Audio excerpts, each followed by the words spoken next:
Ready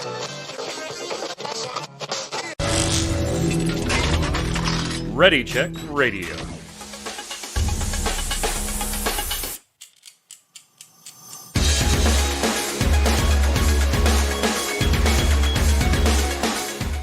What's up, Internet? Welcome to Snowbound, the Blizzard podcast, brought to you by Ready Check Radio.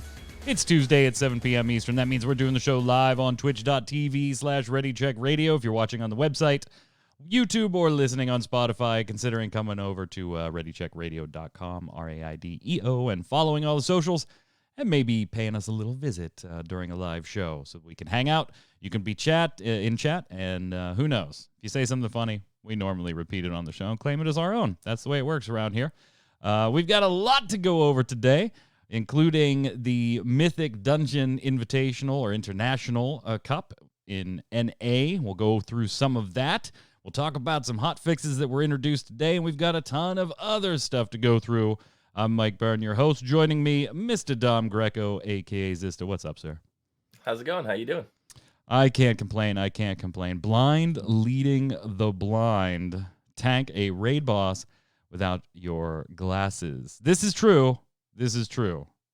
Omagoo, you've done it again. Yes. Normally, while raiding, I do not honor the glasses request because there are other people depending on my tank ass. Yep. However, when an idiot in my raid group decides to do that, he deserves whatever he may or may not get. I won't name names or point fingers. No finger pointing. That guy right there. Also on the line, Angela Mercurio, a.k.a. Indy. How are you? Hey, how's it going? Doing awesome, thanks. I can't complain. This idiot and raiding with him, I don't know. We lived, though.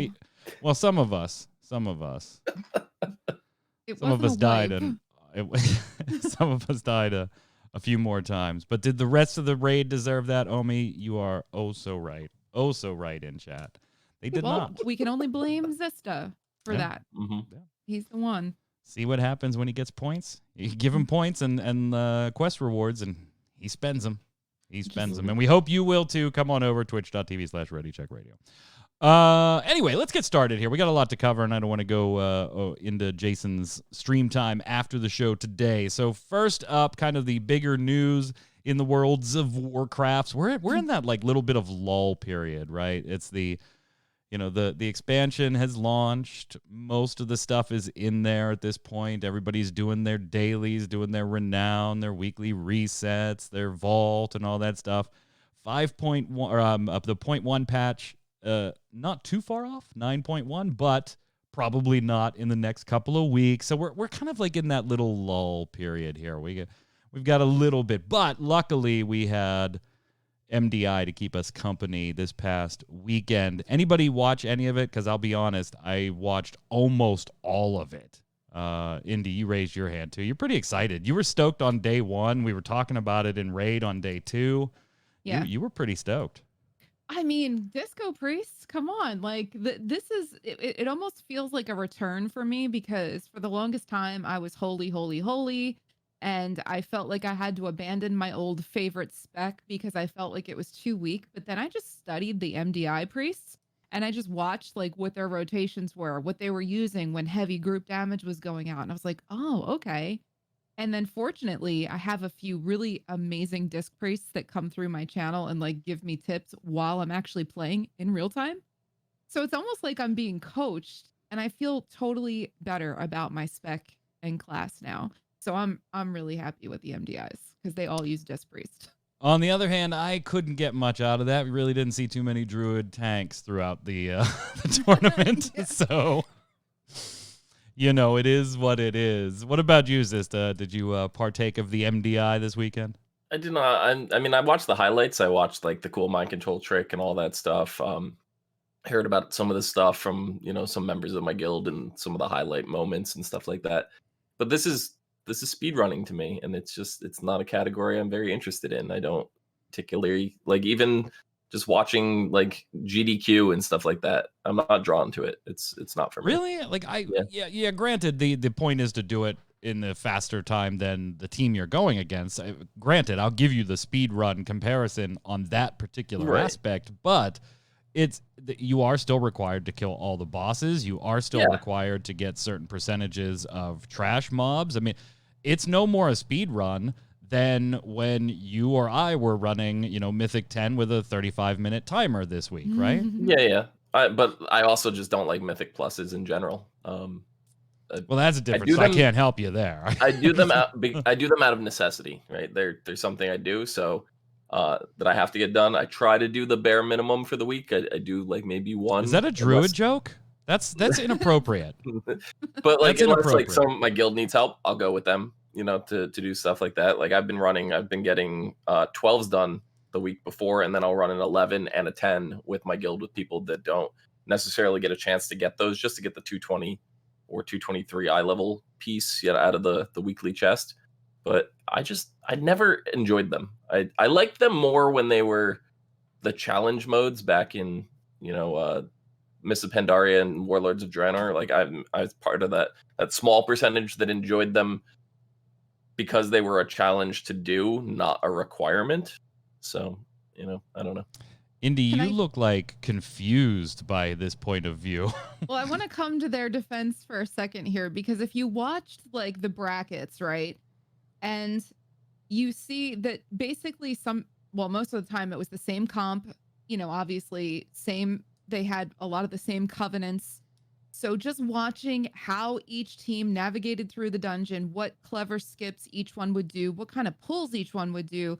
I mean, you learn a lot for your own Mythic Pluses. It's not like we're jumping into 18s or anything, but you learn a lot for your own purposes to make your Mythics go quicker and more smoothly by watching these teams navigate through some really difficult encounters. And also, there's a lot of really funny parts through those. If you actually watch them all, there was a lot of like goofs and funnies that happened throughout. So I thought it was super, super informative and fun.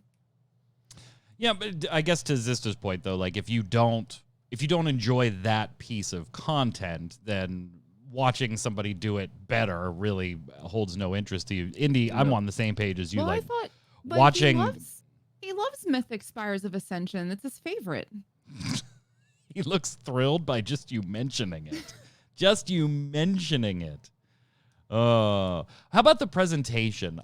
This was, and normally, I really wouldn't even delve into this as a brief topic, but just the overall presentation, the overlays, the way they were using split screen. I've seen them do the MDIs and the challenge modes and things like that over the years before. And I gotta say, I actually didn't like the UI this time around. The information was there. I'm not taking anything away from that. You knew who you were watching. You knew what the score was. You knew what they were doing and how far the progression went.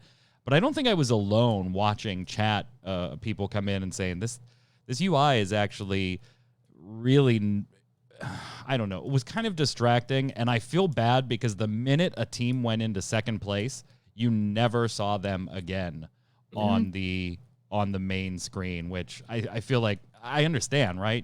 Why would you watch the team that's behind? You want to watch the team that's ahead, but when you watch NASCAR, do you watch the guy in last place? Like, actually, yeah, you do a little bit. Sometimes, though. you do. Yeah, you do. I don't watch and NASCAR. when you're watching a football game, they don't just focus on the team that has the most points and things like that. But I don't know. I feel like it's been done better in the past, and I'm not sure what the impetus was for change. Maybe they just tried to update it, and hopefully they'll take some can't say feedback that I on did one. enjoy the commentators this time around. They were really good. Yeah. Yeah, I enjoyed them. Yeah, they were really good. I thought they got a little cringy when they had those odd moments they had to fill. There was some experience that wasn't there in filling an awkward silence or in filling dead time because they needed 4 more minutes to set something up. But when they were commentating the actual runs, Indy, they were on point. And when they weren't, because it did happen a few times, when they weren't on point, they were very, very funny about it. Yeah. Very funny about it. It was entertaining to watch from that aspect too. I watched the whole thing. I didn't just fast forward through or catch the highlights. I really wanted to see because basically you had 2 teams the whole time through, just kind of holding it down, and you're like, oh man, these ones aren't going to be beat. These got Echo. I thought Echo was not going to be beat. I thought Echo was going to take it, and if your Echo's tank, you probably feel horrible right now. I am so perplexed, no pun, or pun intended, Zing. by what happened there in Spires. That was like, what just happened? Well, Echo's tank caused the wipe in round 1, and then caused the basically the move that put them out of it in the second dungeon. Inspires the double click on the elevator. Can you really double click that though? I didn't know you could. But apparently, I mean, one of the commentators absolutely knew what happened there and said, I know because, maybe I might have done that before, jokingly. It's the same in Theater of Pain. Like if you double click the portal orb, like it does the same. Like it goes in and then pops back out again. It's the same concept. And that move basically sealed the deal. At that point, Perplex just had to not die, basically. Yep. They weren't. Time was no longer a concern at that point. So, but Echo, obviously super talented. Perplexed taking the title in a 2-0 sweep. Echo kind of old guard changeover here, Indy. Now maybe not what they once were, or just a bad day with a couple of mistakes. What do you think? Everyone has a bad day. You can tell that both teams were extremely practiced. They knew their stuff inside and out. The way that they're working together, obviously they're communicating, but you can tell that these teams are so well practiced. Like you have screw ups that cost you a lot of time, and unfortunately 10 seconds is huge in something like, because some of these the fights the ends of the dungeons came down to 5-10 second difference. It could have gone either way. Yeah, one death and the penalty was enough to knock you out. Yep. Of winning it. Just one singular party member dying. Zista, you kind of mentioned it, a little earlier here, and I'm going to show some footage of it, specifically this part. A fun little trick. It was pretty funny to watch. So this whole, there's a damage buff going into this fight in certain segments for the first boss in Mists. And then, getting the mushrooms, depending if you have the Covenant, you can get another buff. Well, dragging, mind controlling / not mind controlling, but taking over one of the mobs and dragging them into the boss fight and using their cleave to multiply that effect. They were just, this wasn't even a fight against a boss. I had never seen this. Granted, I'm not Mythic Plus absolute let's go get the best time guy, granted, but I have seen nifty tricks like this before. Does this stay in the game, Zista, or is this one of those unintended, we're going to make a change here? It's funny because I saw this after my guild was talking about it. I saw it on Wowhead, right? And I went and I looked, and first thing I did was I checked the comments, and people were like, how long until this gets nerfed? How long till they take it out? And then other people are just like, Blizzard just sucks all the fun out of it. And I'm like, what? There's no indication that Blizzard's taking this out whatsoever. And if it is an oversight, if it's something that they didn't really intend on and whatever, and it's hurting groups because only 1 or 2 characters can do it, because what you have, it's basically a priest with Dominate Mind, I think, can do it. And I'm assuming Death Knights can probably do it under certain conditions. So it's like one of those things that really kind of makes you have to tailor a group in a certain way. You have to be a priest, you have to have Dominant Mind, then you mind control the Soul Cleaver, and during the burn phase use the Soul Split ability.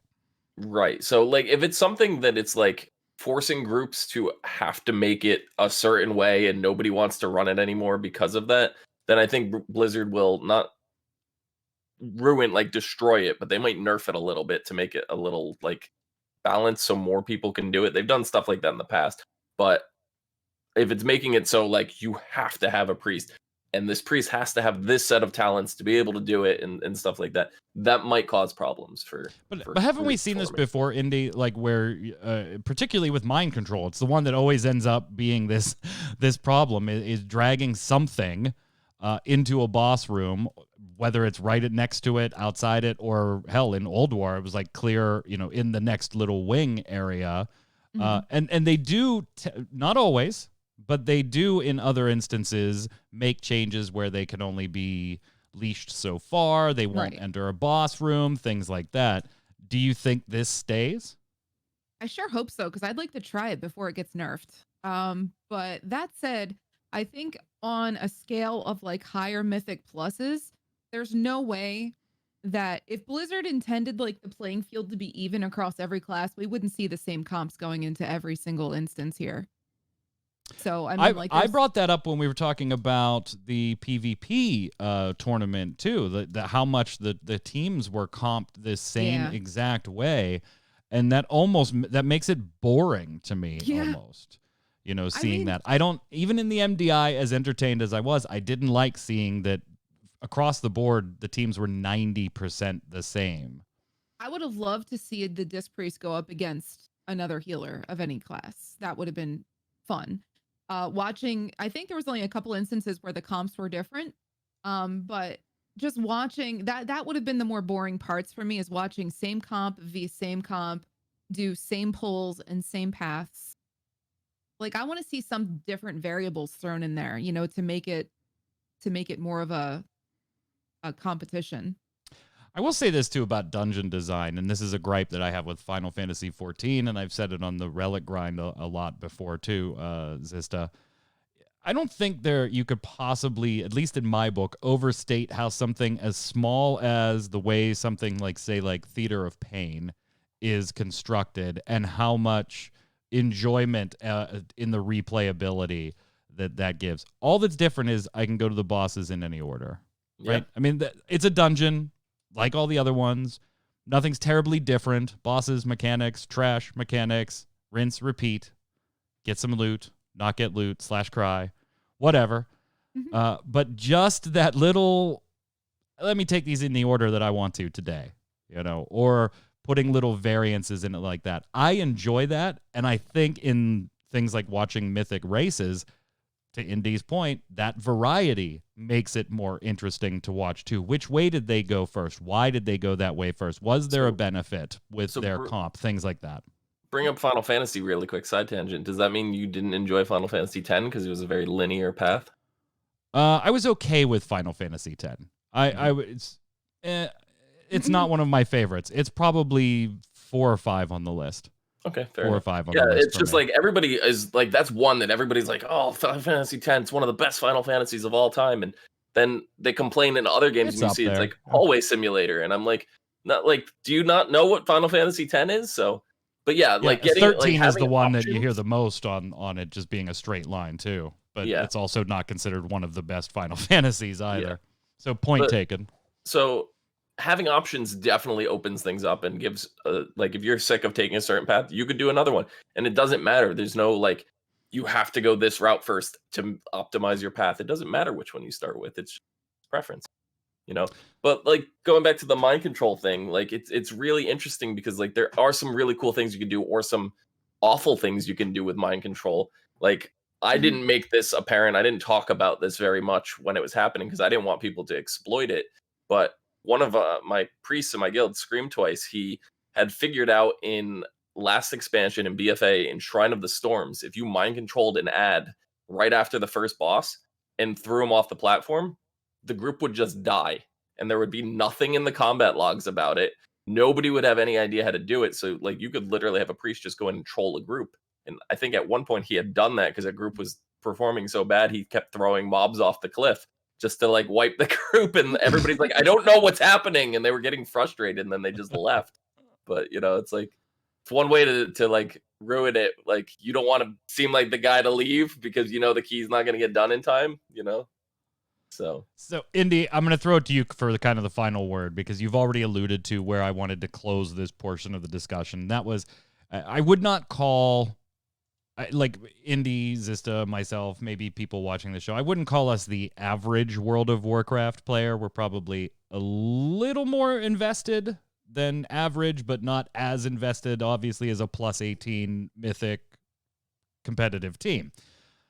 Can the average World of Warcraft player, Indy, take things from watching something like the Mythic Cup, not just the entertainment value, but take things like maybe a strategy here, maybe an idea here, maybe a build here? Or is this something that you think, hey, you know what, the average player probably isn't watching this the way Indy is watching this to better her Disc Priest?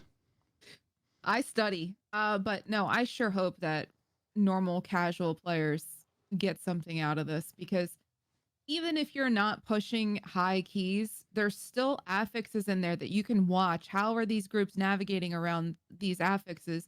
And how are these going to affect me if I'm melee or ranged, depending on my class? Like, I obviously want people to learn how to be better in Mythic Pluses because I'm a healer and I'm like tired of healing all the stupid. And it's not like you can just let somebody die. It's not like you could just let someone die to learn their lesson about standing and stuff, because then you're getting a penalty. So as a healer, I beg even the most casual of player, please watch the MDIs, like take something from them. And we're going to get into this a little later. We're going to talk more about equipment, but maybe helping out the average player a little bit when it comes to getting to a certain point. So stay tuned for that bit later in the show. Ellie is taking offense to the stupid comment, seeing as they're your melee. Rogue. That's fantastic.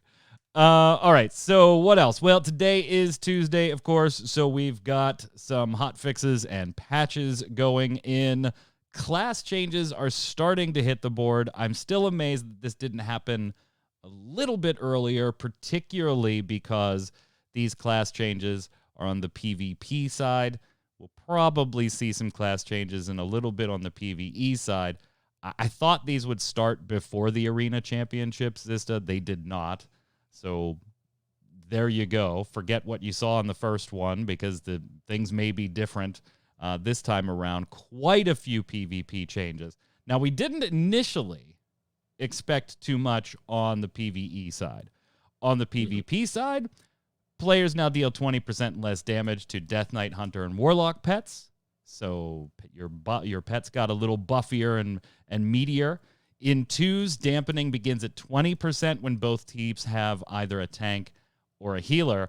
And perhaps the biggest one, there are a few other class changes here, but I'm just going to give one here. The Druid, because I like Druids, right?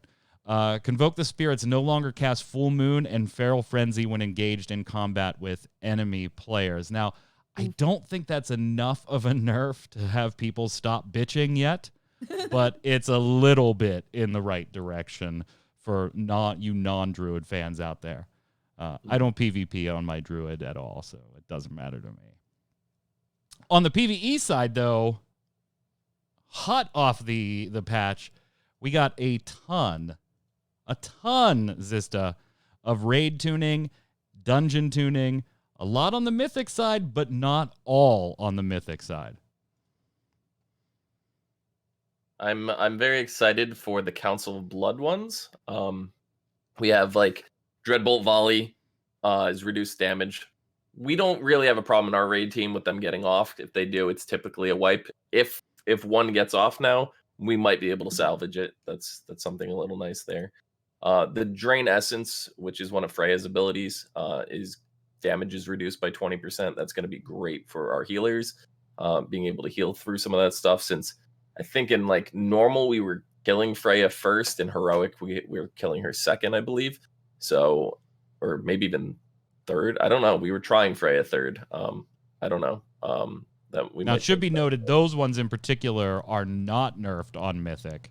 Correct. And in fact, even on normal and heroic, if you're in a 30-person group, they are not nerfed. But anything smaller than the 30-person group, you get these nerfs. Sorry to interrupt. I just wanted to make sure that was pointed out. Well, the one I don't get from it is Dark Recital. And it's like duration is reduced by 6 seconds, right? It was 7, so it's 1 second off the timer. And I'm sitting there going, that really doesn't do anything for us, because the duration of Dark Recital, maybe the healer's like little less damage that they're dealing with there. But like for us, our personal group, it's people have a problem moving left and right. So it's either they die as soon as it's cast or they don't. Like we don't really have an issue. Does that 1 second help you on the heal side? On the heal side, I don't think it's more of a heal thing. You're either gonna screw it up, or you're going to move left and right accurately. And actually, somebody shared a really amazing weak aura for us the last raid, and it helped a lot for that part. Yeah, But what I think it would help It's- out with it is literally just resetting. says go left, go right.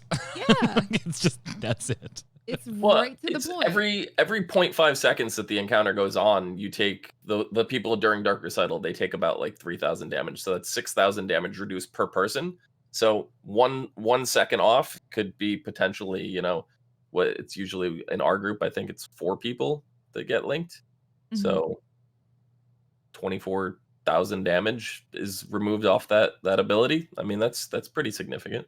I don't think it's going to make or break anything if that's what you're asking. Like, I don't think it's going to make teams that weren't winning all of a sudden win. No, but it's one of those things that just like it helps a little bit, but it doesn't really. I don't see it helping us in general because it's like we either die in the first second or we don't.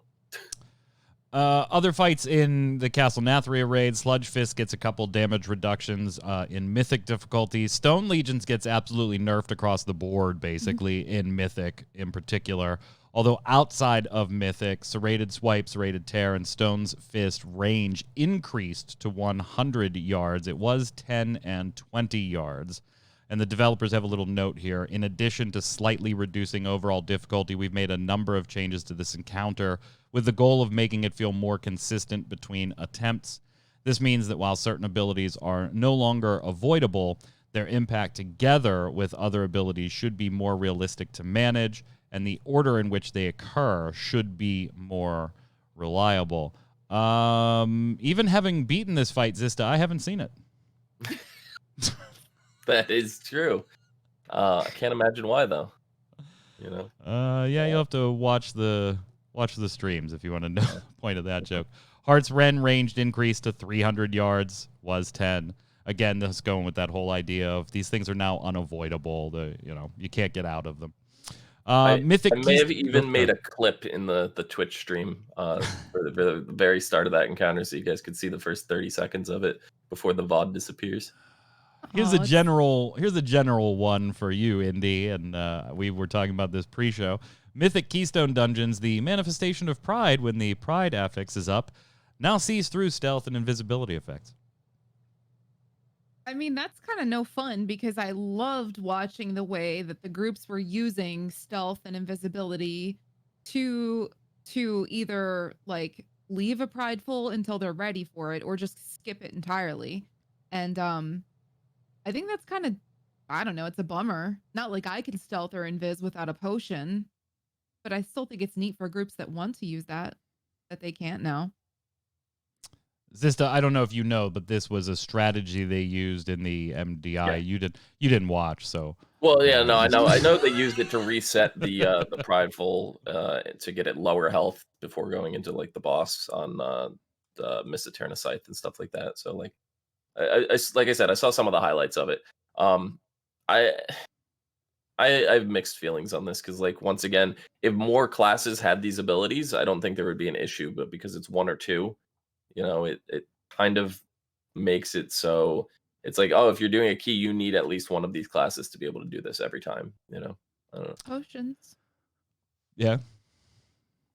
Money. Yeah, but then that takes away from using damage potions during the. You know, it's just I don't know. True, but I'm of the thought process that I don't think every player should have everything in this game. I think that if you choose a class, you need to be understanding what you're sacrificing. Well, no, absolutely. I would 100% agree with you if PvP wasn't a thing. when you have PvP, you have to achieve a certain degree of balance. Yeah. You have to. Otherwise, certain classes are just never represented in PvP. It's more of like, yeah, you can understand that certain things get sacrificed, but if one thing is the best way to do it, then that's how everybody's going to do it. And my problem with a lot of these like mythic invitational stuff is you have people that are not at that skill level trying to emulate exactly what they see and execute and be like, well, this is what I saw people do. And they're just not doing it entirely like the way it's done there. So they're just absorbing, this is the strategy, but I don't know the actual execution. And they just fail for everybody and they drag everybody down with them. And these are just like high level strategies that not every casual or, you know, a little bit above average player is able to do. And it's just like, well, this is what I saw, so we have to do it this way. So I then feel groups called start out. forming, and it's become the norm that now you have to have these classes in here, or you cannot run this dungeon. People will not take you in the Mythic Plus Finder, and that's the sad, unfortunate truth of it. Indy, you were trying to chime in there. No, I said I feel when he said something like a slightly above casual player trying to emulate, I'm like, I feel called out here. No, I don't mean I don't mean in terms of like how you're playing your class. That's a completely different thing. I'm talking about group mechanics and like a completely out of the norm strategy that like forces like if you're like I cannot do Mists of Tyrannosaith without a mage or a rogue. Yeah, That means every single plus 10 keystone that is doing it would require one of those every single time. I agree with you there. You I know, don't think there should be a cookie cutter. I don't think that like you should be like, I'm not taking this class with me because they're not the meta. Like exactly. that I totally agree. Yes. We actually agree on something. And that's Oh. part of the reason why I don't watch these things because they just feed into that behavior. I see the same stuff with Overwatch. We talked about it a little bit or not last week. It was like 2 or 3 weeks ago. We were talking about the goats meta with Brigitte and all that stuff. And it's just like, that's the kind of stuff that made a lot of people not enjoy it because all you're seeing is the Overwatch League. And this is what the top people are doing. So people in the lower brackets are trying to emulate that, and it's just like that's all that's being played, and it's not fun.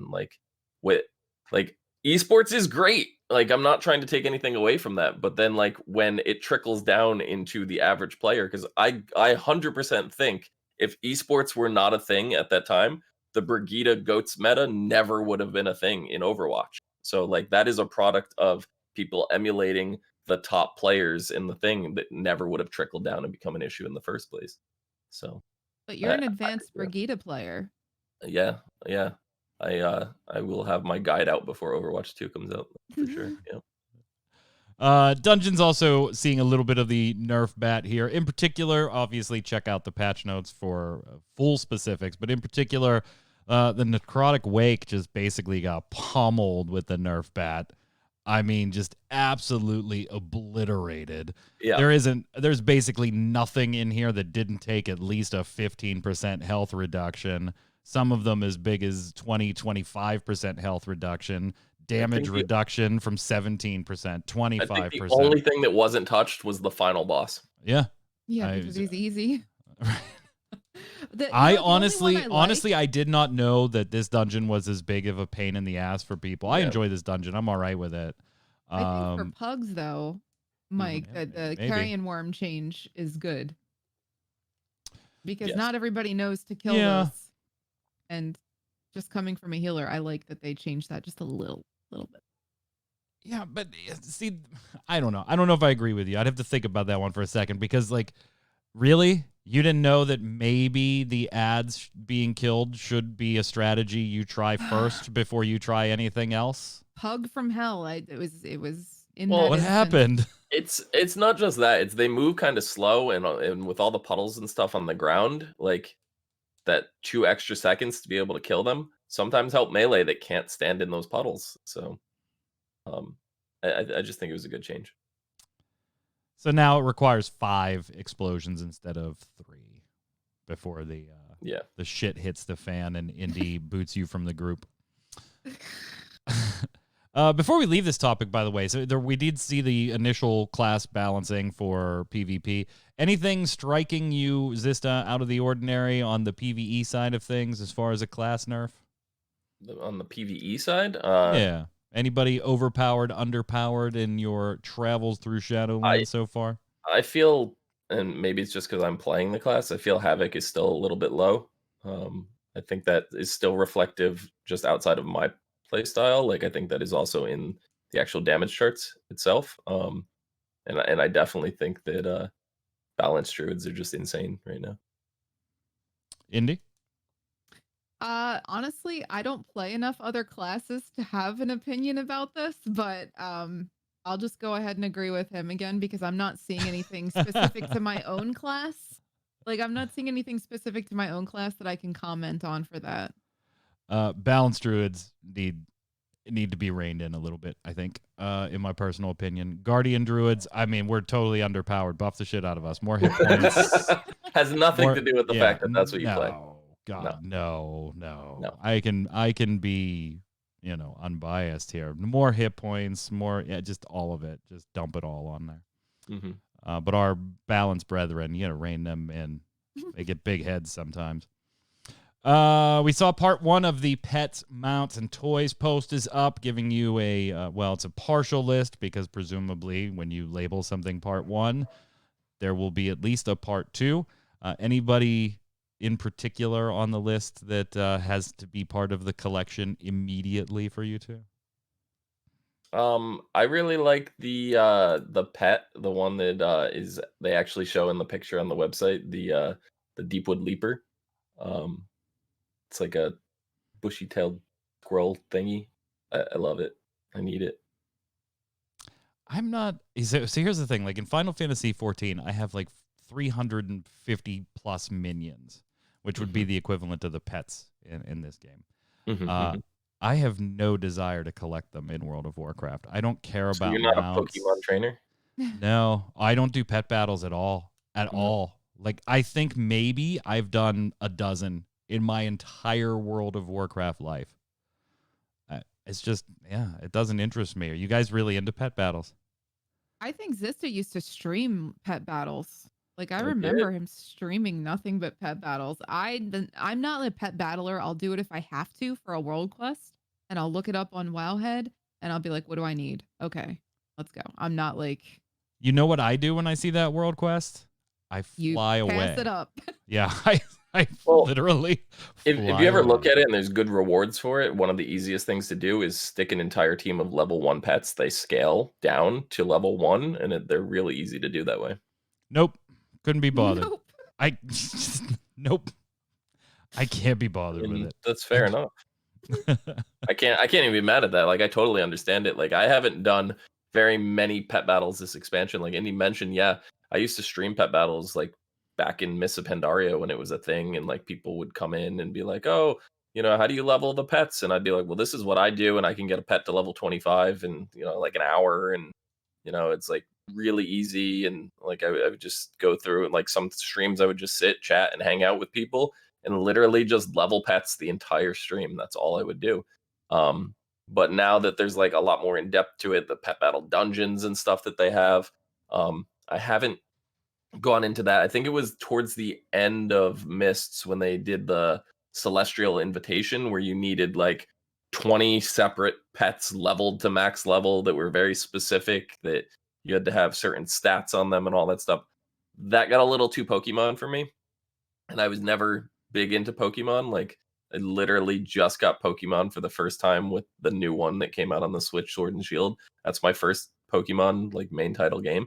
So, and I don't know what type beats what, and you can ask Omikins in chat. Like, I'm constantly going, what beats rock and water, and I don't know. Like, it's just that stuff irritates me. Same thing. Like, I use WarcraftPets.com. I think is the site. Nope. Too much work. Clicking the flight path that's is what a lot I use easier. To figure out what I'm doing.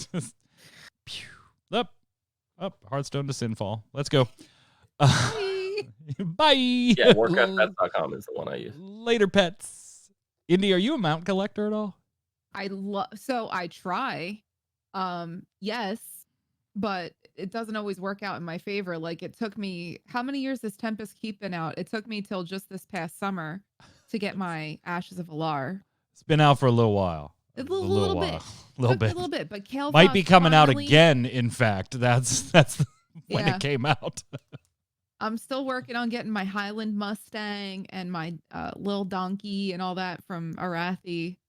But I only have 442 mounts. That's not that many.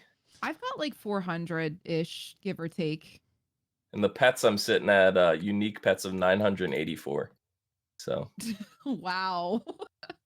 See, he was a pet battler. I was. Hearth I like collecting them more than later, I like boys. battling. Hearth Sinfall. Bye. See you later. Heroes of Azeroth, we need you to pet battle. Pfft, sorry. You guys are fucked. I'm sorry. I'm out of here. Sorry, commoners. So speaking of older content, the whole time walking this week was Firelands. Resets today, of course, to Battlegrounds, so PvPers enjoy. Who am I timing out now? Bye, Zista. That was the alt raid in yeah. Right? Yeah, We so- totally did Firelands, right? right, yeah. Hold on. I got to time you out. Rude. I'm out, Zista. Hey, man, quest rewards have been redeemed. No, that's It not what it says said. It said timeout timeout Shadow Shadow King. King for wanting me. Oh. Well, I'll time you both out.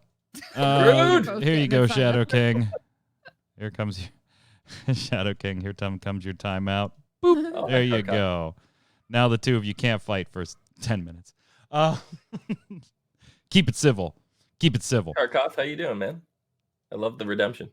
So yeah, anyway, enjoy your Battlegrounds for your event this week. But last week, Firelands, yeah, it was supposed to be the alt raid on Wednesday or on Sunday morning. I showed up for alt raid and got summoned. Take my summon, and I'm in the lobby of Castle Nathria. I'm like, wait a minute, I haven't been to Firelands in a long time, but I don't think it looks like this. I'm pretty sure it doesn't look like this. Yeah. Apparently, Firelands was in pretty bad shape, Zista. Apparently, it was in pretty bad shape as far as maybe a little overtuning. Yeah. So I think part of this, right, is the time walking are basically they're the heroic versions. They're not the normal, so they're not like walk in and destroy the boss and you're overtuned for it like people kind of expect. Like the mechanics are more important in that than the like it's like doing Castle Nathria on heroic. That's the equivalent of doing the heroic time walking. So going in and expecting bosses to just fall over is not going to happen. You have to have a group communicate and do the strategies. So when I found out that our alt raid was not going to be doing it, I went and pugged it, right? So I went in. We didn't struggle too much. We struggled a little bit. Shanox was one of the bosses. People were not moving out of the way of traps, and they were trapping themselves instead of getting the dogs trapped in it and stuff like that. And then a couple people weren't switching off to break the DPS out that were getting bit by the dog. And it's like, these are just basic strategies that people are failing at because they're not used to, because when the hell was the last time they did it? So a lot of that was just not understanding the mechanics. After they sat down and explained everything on our first wipe, we one-shot it after that. We didn't struggle again until the rock boss where you had to like turn him, you know, by damaging the feet. I forget, Ryloth or something like that, whatever his name. Rylith. That was the second one we wiped on. But once again, it was only one wipe, and then we killed that. And then I was in like a partial guild group. And then I guess like when they got to Ragnaros, they wanted a bunch of their guildies in, so they kicked all the non-people out and put all their guild in so they could finish their quest. So that kind of sucks that I was in a pug for all of it, but the very last boss. So I ended up not finishing it for the week. Did you go at all, Indy? Nope. It sounded intentional. Sounded like almost Mike like you were over a talking to pet me about battle. pet battles. Yeah, it's just like you over a pet battle. I just flew the other way. I was actually looking forward to going. Well, I was too. I had my fill of Firelands when it was current, and it was like my heyday. Like that's when I very first started putting out priest guides. It's when I've like met all the cool people that I would soon, you know, still be friends with in the game to date. But after I heard about all the issues with it, I was like, nah, I think I'll just stick to my usual Mythic Plus end of the week, grind out a higher key, and then I hopped on an alt and leveled some healing resto chamois. Yeah, I really was looking forward to it, but yeah, you know, I wasn't the raid leader, so what do you do? Killed some bosses, got some loot. Ended up getting a chest piece out of my vault today, so that was pretty good. But to be honest, like it's like you're clearing heroic content technically for the time walking, and 200 eye level stuff seems a little bit low. Like if it was 213, it's equivalent to like heroic, then I think less people would be frustrated with it. But that at the same time would increase like the people's expectations of we can't have people that are under a certain eye level, and it'd be harder to get into them in the first place. But I think that's Yeah. what needs to be done. I think But the then eye level it's of the drops also have to go up. it's also disappointing because it's hot on the heels of the Old War raid, 2 weeks ago, having much better loot quantities dropping, and that being nerfed too. So not only is it just the 200 factor, but then the less pieces factor too. Yeah. It's, I love the idea of taking older content and making it relevant, even if it's only in these 1 week at a time. I love that idea. I absolutely do, for all MMOs, not just World of Warcraft. But there still has to be incentive to do it, and the incentive for the people that are geared appropriately for the way you're tuning it isn't there. And the incentive that is there is enticing people that are going to have a pretty challenging time, overly challenging, arguably, to complete it to get that gear. So it's caught in this weird little slightly overtuned limbo with not enough rewards limbo that I really hope they figure out soon. Well, you also look at it, and it's like back then, right? Heroic is technically, and I'm not saying it's 100% comparable, but it's technically the hardest content that is in the game at that time. So it's kind of like our Mythic version of raiding right now. Like it's definitely the evolution of it is a bit different to where it is, but like that's what was considered the hardest content in the game. So when you make a time walking version of the heroic version, you're giving like it's not tuned and scaled properly with the rewards and stuff like that. But what was interesting about Firelands is I didn't realize this until I started noticing some of these items were dropping off bosses, and I'm not talking about the trash drops, because in Old War we were getting trash drops, right, that would drop and they're like not scaled up, right? They're like still the eye level that they were. Yeah, that was a bug, right? though. That's different. Possibly, I don't know. I seem to remember it working that way with Old War time walking last expansion. So if that's a bug, it's something they never went back to fix.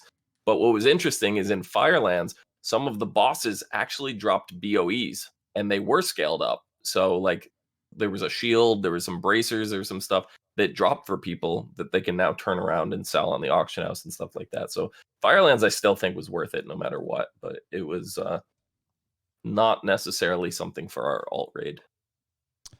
This week also saw the first week of non-story or campaign-driven renown gains. Indie's very, very sad because our Venthyr campaign just basically fucking ended. It was just like, and you're done. And you're done. You're done. That's it. Here you go. Here you go. Don't worry. You'll see Big Daddy D again. There's going to be more. Kalthos isn't done. You'll see Big Daddy D. You'll see Kalthos. You'll see them all again. They're going to be around for a little while. But so here's what I wanted to ask you two, though. So we were gaining 3 renown levels per week. Now we're gaining 2 because we don't have the campaign story that gave a renown level. So this is the first week, this week that just passed, that we gained 2. And starting today is the second that we gained 2. Now, we know that there's only 40 levels in the UI right now, which means if you map that out, we'll complete the renown levels by early March, like the 8th, 9th, 10th of March, whenever that Tuesday is. I don't remember off the top of my head, but that'll be early March. So I want to know, where do you think the renown system goes at that point? Yeah, it's still a month and a half away, but it's only a month and a half away. Does it just end there and that's it, and maybe we see it expanded upon later in 9.2, 9.3, something? Is it repurposed into maybe renown with somebody else? Is it just levels tacked on and we just keep mindlessly doing the 2 per week grind that we're doing now? Like, where do you see that system going? And second question on this one, if that ends the first weeks into the second week of March, are we looking at 9.1 right around that time, maybe a week before, a week later type deal as a prediction, Indy? So I'm sure hoping that they're not just leaving the story cut off where it is. We actually had a discussion about this morning, right after reset. And I was asking my pals who I normally venture into the mall with, I'm like, wow, only 2 renown this week? Really? It was kind of a bummer because I was all ready to unlock Draven's last little line of conduits. And that's a 29, but we're only getting 28 this week. And they're just like, yep, that's it. Just 2 renown. And I'm like, so the story's over. That's it. Like Blizz is just going to leave it like this. And we had a discussion about this. And I really don't think that's where they're going to leave this. I think the next big content update, we're going to get more story for all of our covenants. Because there's no way that it's like, I haven't seen the whole story for all the other covenants, but for Venthyr, it's not over. So so then in that context, then you think whenever the next big content update is that continues the Covenant campaigns, we would see just additional levels added to the renown, 41, 42, 43, and go with Crossing that. my fingers. Yeah. Yeah. What about you, Zista? I absolutely think there's going to be more levels, more rewards, stuff like that. But yeah, no, the story. There's no way the story's done. What they're doing right now is because like LFR, I think we still have one more wing to come out. Right, that comes out. Did that come out today or next week? I don't know. I didn't check it actually. Now that I'm thinking of it, but like you need to give people a chance to catch up in the story, and if LFR is your only form of content, which that is the case for some people out there, they need to be able to get the story. They need to see what happens with the Nathrius. They need to get that quest, and all that stuff. So you have to gate the content and the story in some capacity if you're gating the way the LFR works. I think the LFR gating was way too slow this time around, but that probably intentional to like pace the content out and stuff like that, so it just doesn't all fizzle. But yeah, when the next one comes out, we're going to continue the story for sure. It's just we just got to get everybody on the same page. That's all. Does that mean 9.1 is right around that time too? Like maybe the week before we hit 40 or the week after we hit 40? I'd say it probably comes out a little bit before. I think it'd be before too. Yeah. Like the week before makes a lot of sense to me. So that would be like I would put it either the last Tuesday of February or the very first Tuesday of March, which would be the 2nd, because we'll complete on March 9th. I'm sorry, on March 2nd, and then we would complete March 9th, 39 and 40 by the math. So I think so too. All right, so you mentioned looking for raid. Let's help some people out. Because right now, you're a large portion of the player base, as careful as Blizz is being right now, it's kind of, with gear progression, it's kind of forcing these pockets of particular gear levels. You got your 60s and their beginning gear. Then you got this pocket right around 170, a pocket around 197, and then like your 202s on up. So I want to ask you two, as somebody coming back to Shadowlands, a lot has changed, right? The gear does not work the same way it did in BFA, and it certainly doesn't work the same way as, Wrath of the Lich King, if that was the last time you played. So tell me a little bit about your tips and tricks for gearing, because initially it's pretty easy, right? Eye levels higher? Equip it. Yeah. Hey, I'm a pally. It's plate. That has intellect. I'm healing. Eye levels higher. Equip. Boom. You're done. But once you hit like that 200 mark, I think is a good place for this conversation. That 200 and above mark. There is some argument for swapping gear that is the same eye level, maybe 1 or 2 points below in certain circumstances. So I want to know where you cats get your information. Do you use add-ons to help you with gearing when you get to this point in the process? Do you use sites like Ask Mr. Robot? Are you just scouring loot tables and shit like that by yourself? Do you just know your class in and out to the point of knowing immediately between two pieces of gear that look almost identical which one's going to give you that slight edge? Indy, what's your advice for somebody returning that hits this point where now it becomes micromanagement of gear and not just direct eye level comparisons? Yeah, so I definitely favored eye level up to a certain point, but now that I'm in my case, I shifted from holy main spec to disc main spec. So I still maintain 2 sets of gear, but for disc, I'm lacking so much haste and crit because I was favoring so much mastery for the other spec. So it's a little tricky for me, and everybody's like, oh, sim it, just sim it. I may dip my toes into the simming, but for me, I like to make my own decisions. I like to put a piece of gear next to a piece of gear and really just like, I guess, eyeball it myself. That's how I like to make my decisions and be like, well, which one of these is going to give me what I want, not what a program is going to tell me to use. Because then we're getting into kind of like what Zista was talking about, do something just because somebody tells you that's what's best. Or Yeah, just you do something get into because that. Everybody's got the same talents, the same specs, the same covenant, the same gear and stats. And granted, there's no way around that, right? It's a mathematical based game. There is a best. Might vary depending on what you're aiming for. You want to be the best raiding tank. You want to be the best Mythic plus tank. There might be variants in those two builds, but when you talk about, hey, priests, healers, Mythic pluses, there is a best, and there's no real way around that. It's a numbers game. It's math. So there is a point that you lose customization if you're going for the best of the best, but very few people actually reach that point where there is no customization option. If you want to be the best of the best, this is the way you have to go. So how does that person that now has 3 200 chest pieces make that decision, Zista? Are you using add-ons or anything, guides? Is there somebody you go to that you watch, or do you just know?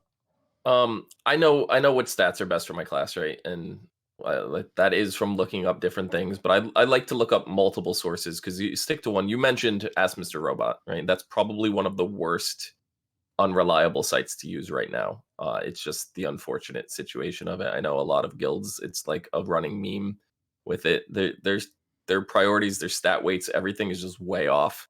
In particular, Kiggles had mentioned in chat raidbots.com. That's probably the best, most reliable one right now. But like, for example, we had a balanced druid that is really good, knows his class, all that stuff. Go on Ask Mr. Robot before raid. It was either Friday or Saturday this week, and was like, well, Ask Mr. Robot tells me if I do this, that, and the other thing, I'll increase my damage by double. And I'm like, you're already doing an insane amount of damage. That's not true. And like, he put all the stat weights, he changed the rotation, did everything like the way it told him to do, and he was 700 DPS lower. So it's like, Ask Mr. Robot is like, yeah, and I just throw it out there as an example. I'm not advocating any of these particular items. People I out want there, to like, want to know what you do use than a critique of somebody's service. Yeah. So like, Wowhead's got pretty good guides, right? For class guides, they can help you with your rotation. Icy Veins, they help as well. Like Kiggles mentioned, raidbots.com. Those are all good resources to use. I used to use Mr. Robot back in BFA, but they're just I won't go on that site right now. But those are the reliable ones. Those are the reliable ones. Add-ons, I like people like Weak Auras. I get distracted very easily. I don't need extra stuff flashing on my screen to like distract me even more because I'm gonna look at the weak aura instead of what I'm standing in. Instead look of that, shiny. Yeah, exactly. So like, I tried weak auras for like 2 weeks at one point, and it ended up getting me killed more than anything. So I was just like, I can't do this. So I keep boss mods on, but I'm very customizable. Like, I go into my boss mods and I'm like, as a DPS and for what I am doing, I don't need to see the tank call out mechanic. So I go in the settings, I shut off all the warnings for my personal thing. If it's something that's called out in chat or something that marks the tanks that need to be done, I'll keep all that stuff on. But I don't need to know when a tank swap is happening. I shut all the information I don't need off. I make things as bare bones, as simple for me as I can. That's my play style. I know not everybody's that way. All right. So if you take Zista's advice, head on over to Ask Mr. Robot. Oh wait, no, you didn't like that one. AskMrZista.com. Yeah, you just weren't clear. You didn't say it enough. I was confused that maybe you liked the site. No. All right, let's wrap this up with some other Blizzard news, and then we'll be on our way with Lore or Lies and call it a day. Vicarious Visions this week merged into Blizzard. Most recently, Tony Hawk Remake, which was fantastic, by the way, fame for Vicarious Visions. they are now part of Blizzard, so kind of lose all creative control at that point and just, do whatever the hell Blizzard tells you to work on. And reportedly, Indy, they've been immediately tasked with helping out on the Diablo 2 remake.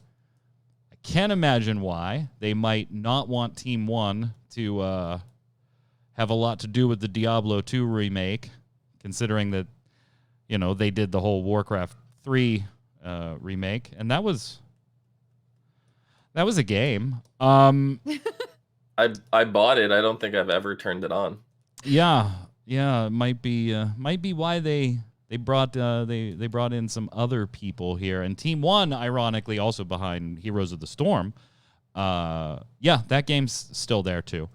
And they have been quietly disbanded. So I got to feel like this is a good for us as far as like people interested in a Diablo 2 remake and stuff like that. I'm definitely interested. This is a plus in my book, Indy, but might be a negative if you're a Vicarious Visions. Yeah, you got hey, we're part of a bigger team, more funding, more support. You get that whole idea in your head, but it's also Activision Blizzard, so maybe we don't have job security, and we certainly don't have the creative control that we once did, even though that was relatively limited since we were working most recently on remakes and things like that. Yep. I definitely don't like... So Blizzard is not the same as it once was. We can all agree on that. When you merge into larger companies and then you acquire smaller companies, things like that, like, remind me of what Microsoft did to all of the smaller gaming companies that used to make amazing games for Xbox, right? So I don't like to see things like this, but for me, it doesn't super affect me because I'm not a Diablo player.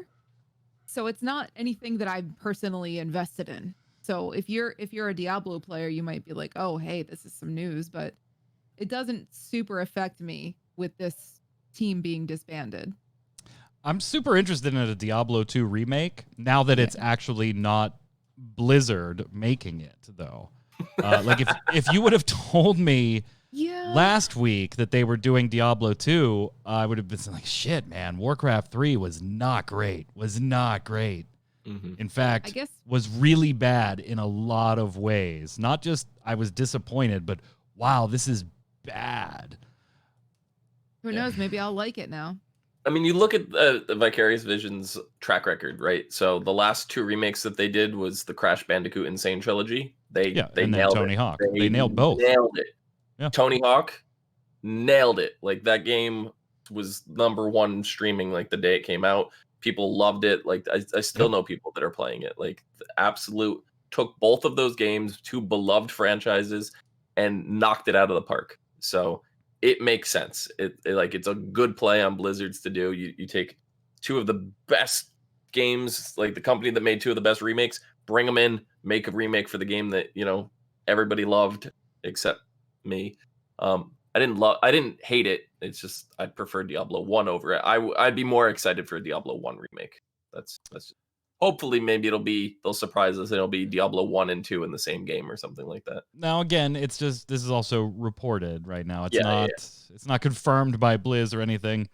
The reports also say that most of the Team 1 that had worked on this has just been kind of pushed onto other projects. So luckily, it doesn't seem at this time to be like a layoff situation.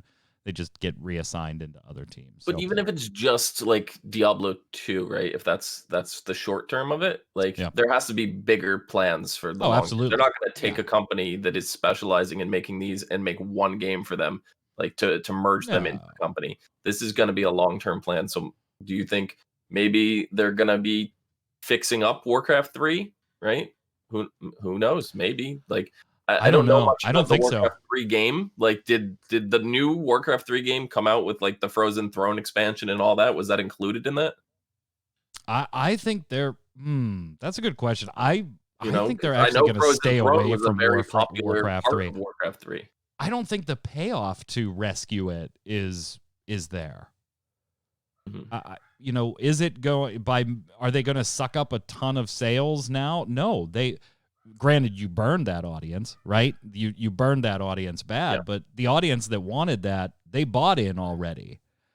I don't know how many of those you're going to save to make it financially worth like heavily investing. Yeah, maybe they'll do some bug fixes and maybe they'll add some cut scenes to that were supposed to be there, or at least presented like they were going to be there. But I don't know if long term it really pays to invest in that one. I think. Well, I just mean if they haven't included all the expansions with it, if they want to push those, then maybe. I didn't look too far into Reforged, so I don't know Right. what was included with it. If the Frozen Throne expansion is like slated to come out, then maybe that will revive part of the game. I don't know. You know. I don't know. Indy doesn't even care. I want to But- try to care. Every but time it I does- see something like this, though, it just brings back like memories of what Microsoft did to Lionhead. Like, I feel like every time I see a gaming company that was amazing in its own little, like back in 2011, before all the OGs left Blizzard, it's changing so much. And I'm going to play Warcraft into the ground until the day it dies. But it doesn't mean that I'm happy with Activision Blizzard right now. The Yeah, Warcraft well- 3 remake did include the Frozen Throne. Okay. Oh, wonderful. Because I don't know, I'm hopeful because like I know that they weren't involved, Vicarious Visions was not involved in it, but because of how well the Crash Bandicoot trilogy did, like they came out with Crash Bandicoot 4 and the game was very well praised, right? Like Yep. so maybe there's if they do, maybe Warcraft 4. Who knows? Like people have been Yeah, asking I for mean, that if you forever. have plans for multiple remakes, you can't go wrong with buying a company that has a successful Specialized track in it, record yeah. in making remakes. I mean, it's there isn't a single thing about this decision that I'm like, I don't know if I like that. I like all of this. I don't know if I like it if I'm Vicarious Visions. Mm-hmm. I probably have more cons than I do as a game fan. I think as a game fan, it's absolutely a good for us. As a company, I don't know if I'd feel the same way. That's all. Yeah. Another interesting little partnership, although not really surprising. So this isn't really an opinion piece. This is just for your information. ESL partners up with Blizzard Entertainment now for Hearthstone esports. They've signed a 2-year deal on that. Really just makes a lot of sense considering that they already have existing agreements for StarCraft 2 and Warcraft 3 as well. So ESL picking it up on this side. But on the competitive esports side of Activision Blizzard, the topic of hero banning in Overwatch has been a long time debate back and forth and back and forth. And while not implemented in competitive yet, there is a mode that shows how it just might work if it went into ranked plays, isn't it? Yeah. Rank play, we had hero banning and stuff before, right? So we had it and it was set up where it was like a weekly rotation where it's like, okay, Soldier Farah is eliminated this week, and then next week is that. That turned out to be a bad system because then people are like, well, Soldier's my main. He's not available this week. I'm not gonna play the game this week. Yeah. So just put it aside. I'll pick it up next week when he's not banned. So that led to, that's not something that they want to do, like exclude people from playing for a thing. This mode in particular, it's more of like you don't know what the enemy team is picking and you vote ahead of time, and you select the bans as they go out. The problem with this that I can already foresee, and this happens already in competitive, is if somebody locks the hero that you want to play and that's all you play, they just leave. Leave the match. I can already see the enemy team ban Soldier. You wanted to play Soldier, you can't play Soldier. They're just gonna leave, and then your team suffers. So it's an unfortunate circumstances, and I think a lot of that is the penalty is not high enough for leaving. But at the same time, you can't have the penalty too high for people who legitimately get disconnected. So it's finding the right balance, and it's just unfortunately it's really really tough to find that sweet spot. Indy, Jason Winter taking a lot of pride heaping on you and I about Overwatch 2, thinking it might come out earlier than some other people, and maybe that the Overwatch League was delayed to coincide with some Overwatch 2 news. Now getting sources say, no, Overwatch League was moved to April because of visas, travel visas, and league format. Has nothing to do with Overwatch 2, and in fact, that's not expected for the 2021 season at all. Makes sense because of everything Yeah. that's going on right now. But I started dipping my toes back into Overwatch the past few weeks because that's kind of what I do during server downtime, or if I'm like done everything I can possibly do on my main and in WoW, just for fun. Like I'll play around with different heroes, and there's so many now. Like I don't know. I never really played ranked much. I played ranked a little bit back in the day, but there were so fewer heroes to choose from. Now, if you say I'm a support class hero, well, look, I could enjoy playing Zenny. I could enjoy playing Mercy. I could enjoy playing Lucio. I could enjoy playing any other support class. So if you're banning two or one or two of those, it's not going to make or break my experience now that there's so many Yeah. to choose from. You know what I mean? So I Well, don't I know you think you there's, played a lot of Mercy. Just imagine, yeah. that you go a week and Mercy's banned. Like you're like, why am I even playing right now? Like in a competitive Well, setting, like just today I was playing with some friends and the one just kept picking Mercy. So I was like, all right, I'm just going to rock Lucio today. Like that's just what I'm yeah. going to do. So But yeah, I'm, you're right. Overwatch launched with what, 21 characters, I think it oh was, man, and they're now at 34, 35, somewhere around there. Like it's there's a lot of new exponentially heroes. more. Yeah. And plus, because you forced me to play mystery heroes anytime we play, it kind of forced me into like outside my comfort zone with That's picking. that's the whole point. I love that mode. And Blizzard, if you happen to be listening, I'm still waiting for competitive mystery heroes. I don't understand how that's not a thing. That would Like be so you've fun. created new competitive modes that we get for like a week or a month or whatever at a time, and we still don't have competitive mystery heroes. Just please, please. Get on That's it. that. Please. We agree again. I don't know what to do with you two agreeing so much to the show. I think next week I'm just going to have to host it alone. I don't agree with the fact that she says we're agreeing. I don't agree with that. Okay. Okay. Good. All is now well with the world. Final little thing. Just I've got some cosplay for you, and if you see any great World of Warcraft or Blizzard in general cosplay, and you want to share it with us, tweet at RC Radio, RAIDEO. We showed some last week. This week, we've got Lil Sparks sending in via Lil Missy, our lore keeper, sending us a link to Lil Sparks' Dwarf Shaman in Night Fae Winterborn male armor. This looks beautiful. It Incredible. does. I wish I had any talent on that side of things. Like I just get want in a my head how I photograph. want things to look, and then I'm like, I need to hire a team of artists. I know how I want this to look, but I can't do it. I need a team of artists. I just want to be the Incredible. photographer for a cosplayer like this because it's beautiful. Now that I could do. That I could help them with, but it's not going to help me attain my Kel'Thas cosplay. No, I'm just kidding, Indy. I'm just kidding. Kel'Thas from Revendreth? There's no, not much to that. no, All you no. need is a It lot would be and a Tempest chain. Keep. It would be Tempest Keep. I don't need his abs and a Sin Stone. That's for you, Indy. I'm gonna wear the red robes. I fully Tempest expect Keep. Mike Byrne at the next non-pandemic BlizzCon to be in bear form, trying to tank BlizzCon. Don't challenge me, dude. I'm You challenging know me. you, I Don't know. challenge me. Let's head over to Lorelai's and call it a day.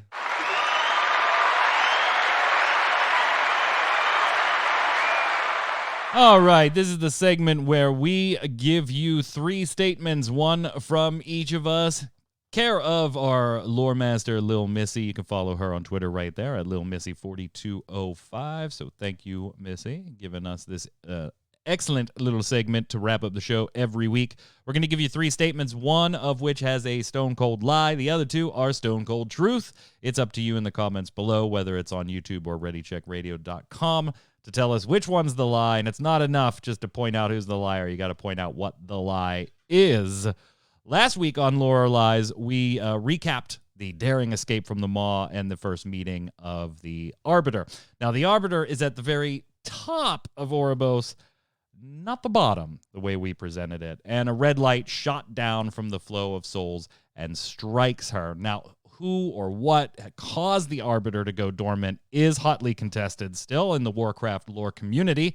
Some believe it was the soul of Argus, the Unmaker, Xavius, the Nightmare Lord, or maybe even Gul'dan. Or was it Big Daddy D?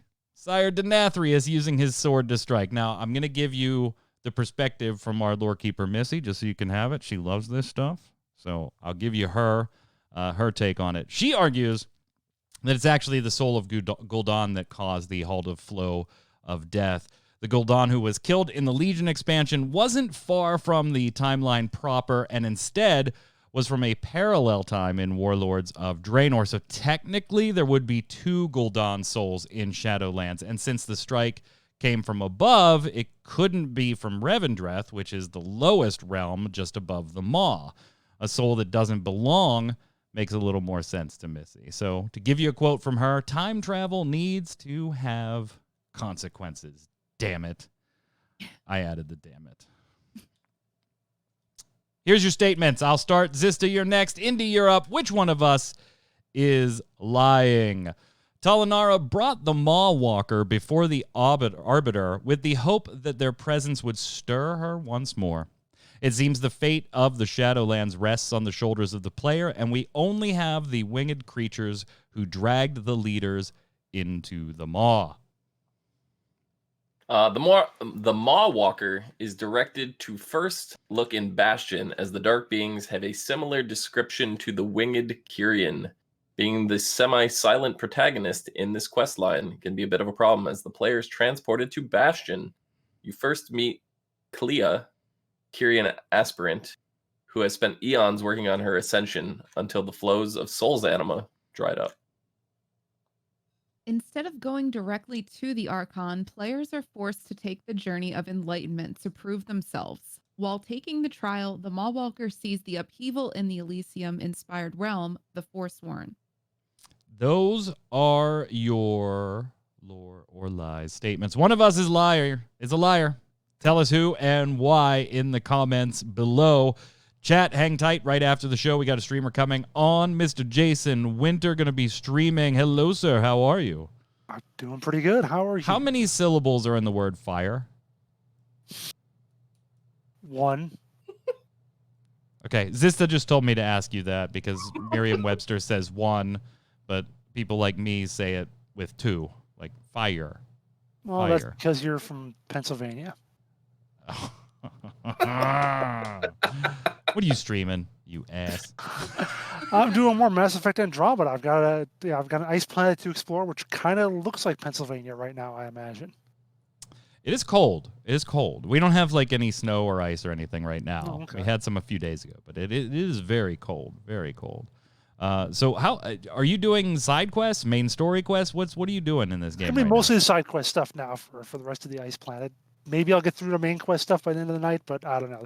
There's so much side quest stuff in this game. Usually I like that, but I'm just There's too much. They overdid it, maybe. I don't know. It's like, I don't want to explore anymore in my exploration adventure game. It's like every 5 feet you're stumbling over some dude who needs you to kill 10 space rats or whatever the heck. It's like, come on. Well, Jason will be live in just a few minutes, and you can hear more of his dislike for the adventure game that he continues to play. You're actually really enjoying it, though. Yeah, I have been I watching like the stream. You are enjoying it. But I could see why it wasn't a 9 out of 10. You know? Right. Yeah, exactly. That's why. Hang tight, chat. We'll go dead for like 30 seconds just to get Jason's stuff prepped, and then he'll be back. We'll be back on this show next Tuesday at 7 p.m. Eastern, as always, right here on twitch.tv/ReadyCheckRadio. Until then, Indy, where can everybody find you, my friend? You guys can find me at twitch.tv/IndyGorona, and it's the same name across all social media. So if you're looking to stalk me on Twitter, Instagram, Facebook, all those good places, YouTube, it's also Indy Gorona. And I've been just hardcore working on my priest. So if you're support class or healer, come on in.